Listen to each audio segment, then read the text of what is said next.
quick demonstration on the rhomboid flap. So the Limburg flap. Um, so the way this flap works is if when you have a little defect, assuming like this is a skin cancer or something like that, and you would like this defect to be removed, you can't just excise the defect and like close it primarily like that, because that is gonna leave an ugly scar there, and you really don't want that, because typically this flap is used in the head and neck region, and you cannot just create unnecessary and ugly scars for your patients. So that's just not okay. So what you can do instead is a Limburg or a rhomboid flap.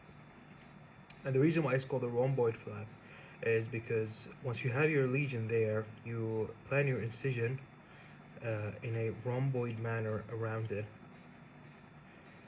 as such.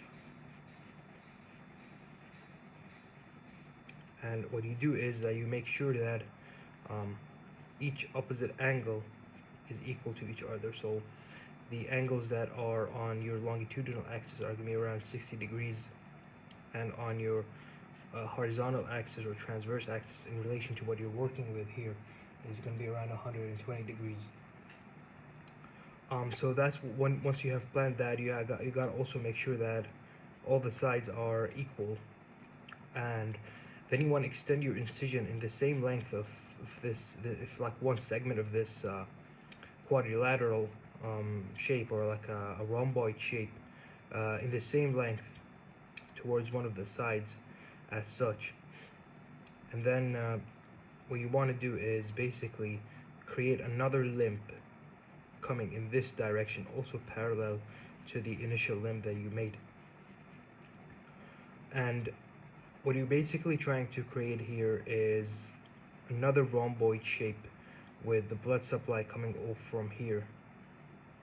So basically this is a form of it's like a combination of an advancement and a rotation flap. So assuming that these are, we're gonna label each corner A, B, C, D, E, and F.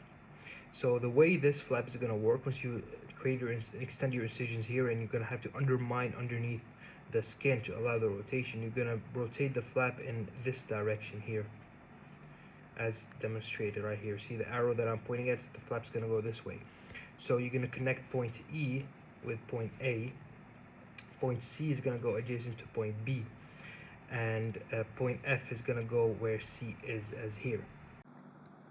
Alright guys, so assuming like this is your defect here that we're trying to remove. So what we're gonna do is we're gonna start measuring out what we need to basically take out. So assuming this is gonna be our guide here, we're gonna basically try to create equal limbs throughout the entire procedure planning, like we just said. So we're basically gonna connect these dots here that we placed and create, like we just said, equal limbs to each part, and extend the defect also in an equal manner. So this is going to be our extent of removal. We're going to remove this entire piece right here, along with our lesion here in the middle, and we are going to undermine underneath this bit, also extend our incision throughout these lines, and undermine here. This is where our pedicle is going to be, this is where our blood supply is coming in through, and we are going to transpose this part here, advance it and rotate it to connect it and close the defect here.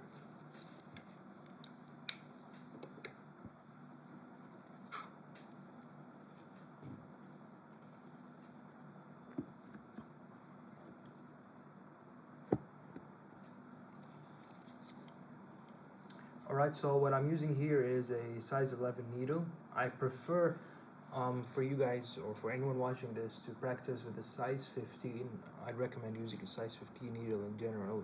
It is far more ergonomic in these tight and narrow spaces, and in general it provides better control over what you're trying to dissect through. I've got my pickups here on the left hand, and what we'll basically do is just gonna take an incision throughout this rhomboid shaped um, rhomboid shape that we have just created, and I'm gonna excise it out.